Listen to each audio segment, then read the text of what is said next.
Hi everyone, चलिए अगले jurisdiction पर बात करते हैं। हमने काफ़ी कुछ पीछे कवर कर लिया है, so please do watch the previous videos going on in that list that I have shown you.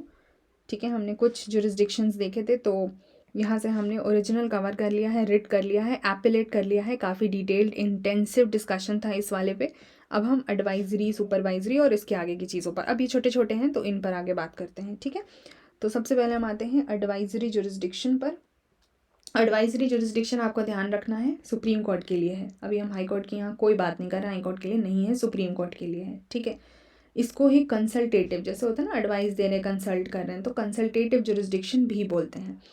Now please note this article, this has again been asked in the paper earlier. Under article 143 the constitution authorizes the president to seek the opinion of the supreme court in two categories of matters. Please note what it is being telling. It is telling that president को authority है supreme court से opinion लेने के लिए, that too under the constitution itself. But वो authority दो मामलों में है, in two categories of the matters. तो फर्स्ट लेट्स सी कि भाई वो 143 जो आर्टिकल है वो है क्या। 143 क्या बोलता है? Power of the president to consult the Supreme Court. ठीक है, so if at any time it appears to the president that a question of law और फैक्ट हैज़ अरिजन, अगर किसी भी वक्त प्रेसिडेंट को ऐसा लगता है कि कोई ऐसा क्वेश्चन है, चाहे लॉ का हो चाहे फैक्ट का हो, वो सामने आके खड़ा हो गया है और इज़ लाइकली टू अराइज, या खड़ा हो सकता है, which is of such a nature and of such public importance. So the matter of course needs to be important and should be important for the public, that it is expedient to obtain the opinion of the Supreme Court upon it. मतलब आपके पास कोई choice ही नहीं है, आपको opinion लेना होगा supreme court का। He may refer, he मतलब president may refer the question to that court, यानी supreme court, for consideration, and the court, Supreme Court, may after such hearing as it thinks fit report to the president its opinion thereon. तो इसीलिए आपको समझ आ रहा है कि ये consultation या एडवाइजरी पावर सुप्रीम कोर्ट के पास क्यों है, ये जुरिस्डिक्शन, क्योंकि प्रेसिडेंट हाई कोर्ट से तो नहीं लेंगे एडवाइस। ठीक है, तो अगर उनको लगे कि ऐसा कोई भी क्वेश्चन उठा है या उठ सकता है जो कि पब्लिक इम्पोर्टेंस के लिए ज़रूरी है, तो आप जाके ओपिनियन ले सकते हैं और सुप्रीम कोर्ट सारा हियरिंग करके सुन समझ के जैसा भी उनको सही लगेगा प्रेसिडेंट को रिपोर्ट कर सकते हैं। ठीक है, अपना जो भी ओपिनियन होगा।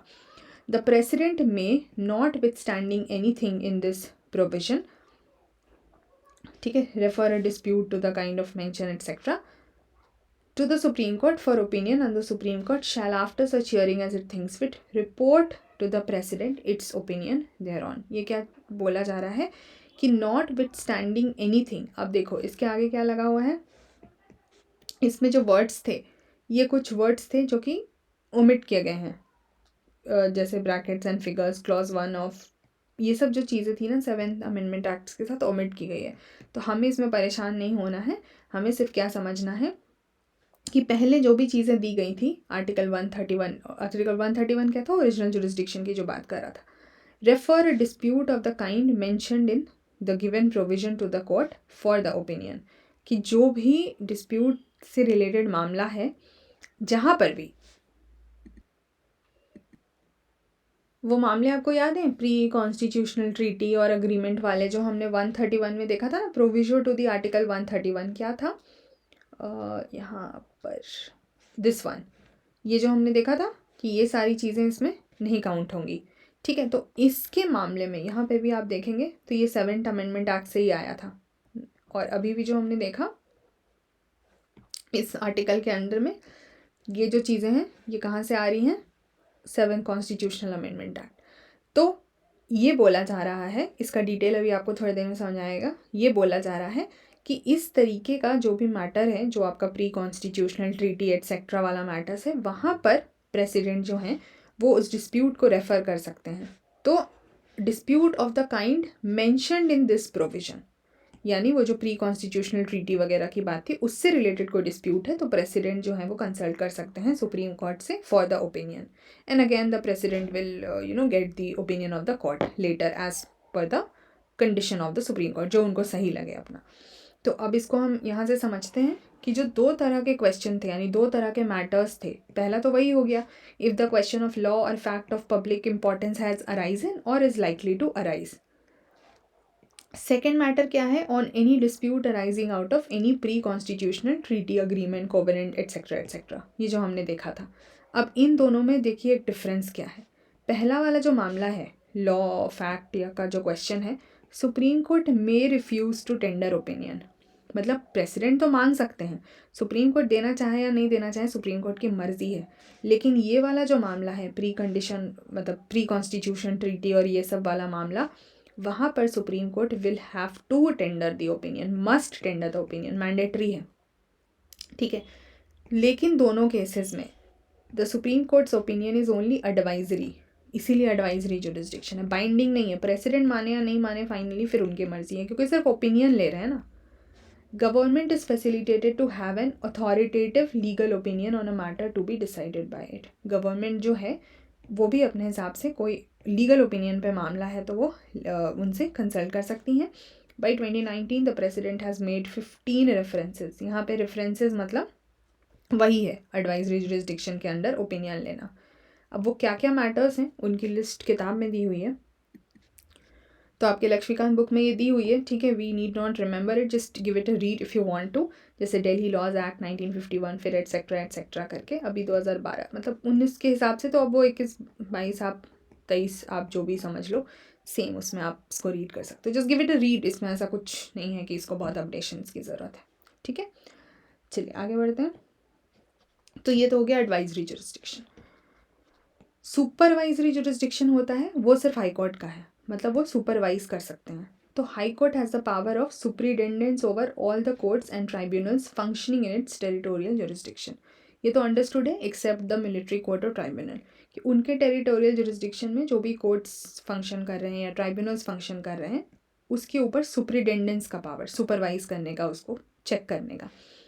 Now the high court may call for returns for them, ठीक है। वो बोल सकते हैं कि किसी भी तरीके का अगर आपको रिटर्न करवाना है, मतलब कोई भी केस ट्रांसफ़र करवाना है या फिर कोई भी ऐसा रूल्स है या फॉर्म्स प्रिस्क्राइब करवाना है जो कि रेगुलेट करेगा किसी प्रैक्टिस को या प्रोसीडिंग को, वो आप करवा सकते हैं।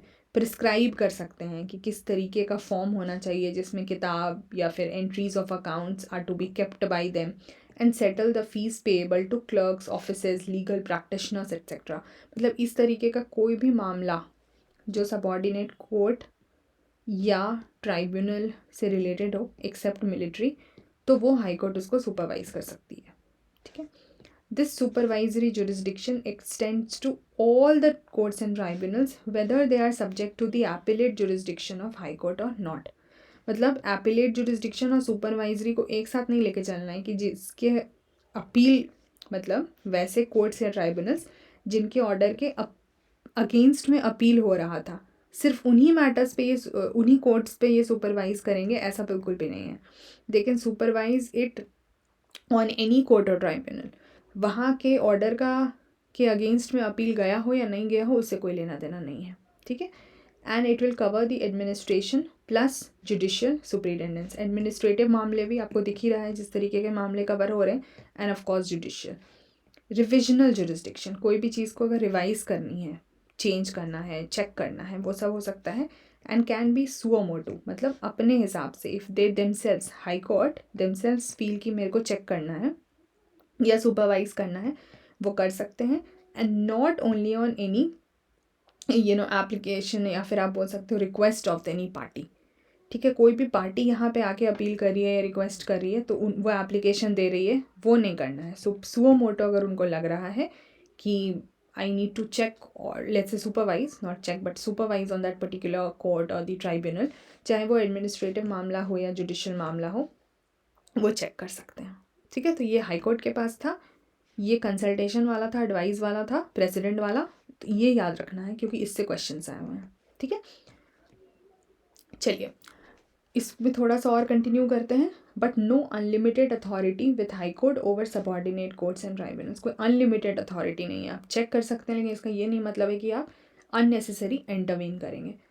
It is also definitely is an extraordinary power क्योंकि सुपरवाइज हो रहा है. So therefore it needs to be used sparingly only in the appropriate cases. बहुत सिलेक्टिवली अच्छे से सोच समझ के यूज़ करना है. यूजुअली कहा जा रहा है. So it means that things can change but usually this supervisory power of the high court or the jurisdiction of the high court is limited to excess of jurisdiction कि subordinate court या tribunal ने कुछ अपना दायरा cross कर दिया, या फिर gross violation of the natural justice. ठीक है, कोई वायलेशन हो रहा है जस्टिस का, एरर ऑफ लॉ कुछ गलत हो रहा है, disregard to law of superior courts कि सुपीरियर कोर्ट की तरफ जो है जैसा रिगार्ड होना चाहिए वो नहीं हो पा रहा है, या फिर किसी भी तरह का परवर्स फाइंडिंग उनको मिला, अजीब सी कुछ फाइंडिंग निकल के आ गई जिस पे कि मतलब जानकारी लेना ज़रूरी है. एंड मैनिफेस्ट इनजस्टिस जहाँ पे साफ साफ दिख रहा है, मैनिफेस्ट हो रहा है, दिख रहा है कि इनजस्टिस हुआ है, तो यूजुअली इस तरह के मामले में सुपरवाइज कर सकते हैं. ठीक है, चलिए एक और चीज़ समझते हैं, control over the subordinate court. वो क्या था? सुपरवाइज करना. ये भी हाई कोर्ट का ही था.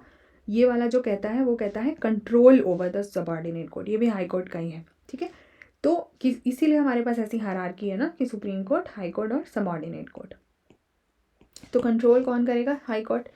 सो एडमिनिस्ट्रेटिव कंट्रोल है इनके पास, कुछ अदर पावर्स भी हैं, जैसे कि high court is consulted by the governor. वहाँ पर हम प्रेसिडेंट का कंसल्टेशन देख चुके हैं ऑलरेडी एक में. यहाँ पे high court will be consulted by the governor in matters of appointment, posting and promotion of district जजेस. ठीक है, इनके रिलेटेड मैटर्स में, या फिर in appointment of persons to judicial service of the state other than the district जज. तो इस तरह के मैटर्स में वो कंसल्ट कर सकते हैं. Also deals with the matter of posting, promotion, grant of leave. ठीक है, छुट्टी देना, transfer, discipline of the members of the judicial service of the state other than the district जज. विड्रॉ इतना याद नहीं रखना है, just read it and understand कि इसका क्रक्स क्या है, इससे ज़्यादा परेशान नहीं होना है. ठीक है, जो इंपॉर्टेंट था वो हमने बता दिया. प्रेसिडेंट वाला इंपॉर्टेंट था, 143 आर्टिकल जो था. Withdraw a case pending in a subordinate court if it involves a substantial question of law which requires interpretation of the constitution. ठीक है, either dispose of the case itself or return case to subordinate court. अब यहाँ समझिए क्या है कि मान लीजिए subordinate court में कोई ऐसा केस है जहाँ पे बहुत important question of law pending है, अभी तक उस पर जजमेंट नहीं आया है, and this matter requires the interpretation of the constitution, पर subordinate court में pending है. So the high court withdraws that case, that pending case from the subordinate court and takes it upon itself. ठीक है, फिर high court ने अब क्या करा कि या तो केस को खुद ही डिस्पोज कर दिया, मतलब केस के मैटर्स को समझा, पेंडिंग तो उधर चल ही रहा था, उन्होंने अपना सारा अरेंजमेंट करके, जजमेंट करके उसको खुद ही डिस्पोज कर दिया, या फिर वो अपने फाइंडिंग्स के साथ सबॉर्डिनेट कोर्ट को रिटर्न भी कर सकते हैं अपने जजमेंट के साथ, और फिर सबॉर्डिनेट कोर्ट एक फाइनल जजमेंट दे सकती है. तो दोनों चीज़ें संभव है. ठीक है, क्योंकि कंट्रोल है ना, तो जैसा मन करेंगे वैसा चलाएंगे depending on the situation. High Court's law is binding on all subordinate courts functioning within its territorial jurisdiction in same sense as the law declared by Supreme Court is binding on all the courts in India. जिस तरीके से supreme court का judgement बाकी हर court पर binding है, उसी तरीके से हाई कोर्ट का जजमेंट उनके टेरिटोरियल जुरिस्डिक्शन में आने वाले सबॉर्डिनेट कोर्ट्स के लिए बाइंडिंग है. ठीक है, so this is about the control over the subordinate courts. किसका? हाई कोर्ट का. अगली क्लास से हम ये कोर्ट ऑफ रिकॉर्ड क्या होता है, जुडिशियल रिव्यू का पावर क्या है, वो सब समझेंगे. So I hope this was clear. एक बार उस लिस्ट को जल्दी से चेक कर लेते हैं. So if we have to go by कि what are the things we have done. So original, writ, appellate, advisory और इधर सुपरवाइजरी, ये हमने कर लिया है. और इसी में हमने एक और देखा था, ये control over the subordinate courts. ठीक है, इतना हमने कर लिया है. अब जुडिशियल रिव्यू का क्या है वो हमें देखना है, कॉन्स्टिट्यूशनल इंटरप्रिटेशन क्या है, और कुछ अदर पावर्स क्या है वो हमें देखना है. So these are the things हम दूसरे वीडियो में करेंगे. ठीक है, आई होप दिस लिस्ट, अच्छा सॉरी, एक कोर्ट ऑफ रिकॉर्ड है, ये भी बाकी है. So these are the things will do in the next video. So see you guys till then, bye bye, take care.